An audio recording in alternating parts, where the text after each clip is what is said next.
Meron naman tayong customer. Ha? Mayroon na naman tayong ang init.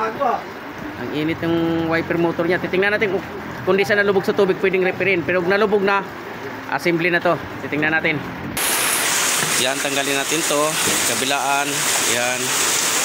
Tapos ito. Tapos yung mga clip. Yan, ito mga clip. Bubukahin lang to. Yan, titingnan natin. Okay naman idol, lilihain lang natin to, baka hindi nagkontak kasi na, ano siya, umitim na.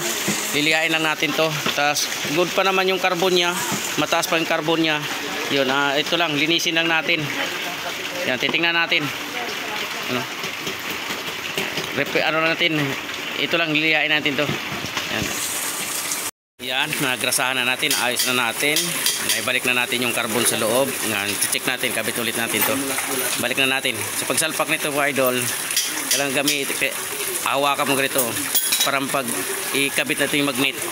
Ito, pag may kabit natin to, pag hinigop yan sa magnet yan, hindi aangat. Kaya lang nakahawak ka dito sa gear nya.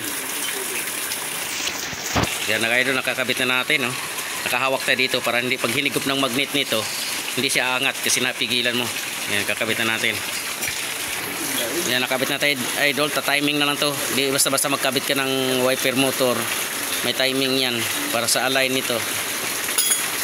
Sa arm. Ang posisyon yan, pag na-timing na itong motor, ang posisyon yan ng idol, ganito posisyon yan. Yan.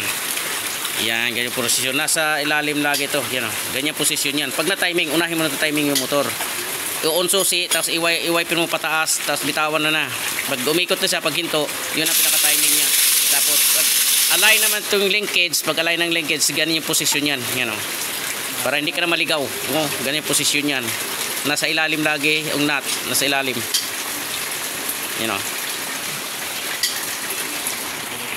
Na natin napakita kung paano kinabit. O, yan, gumana na idol. Gil, ano mo na? Patay mo na, titingnan natin kung nasa timing. Bumabalik sa baba. Yan, gumana na idol. Nakuha sa refer. Yun, good. Okay na yan. Ayos.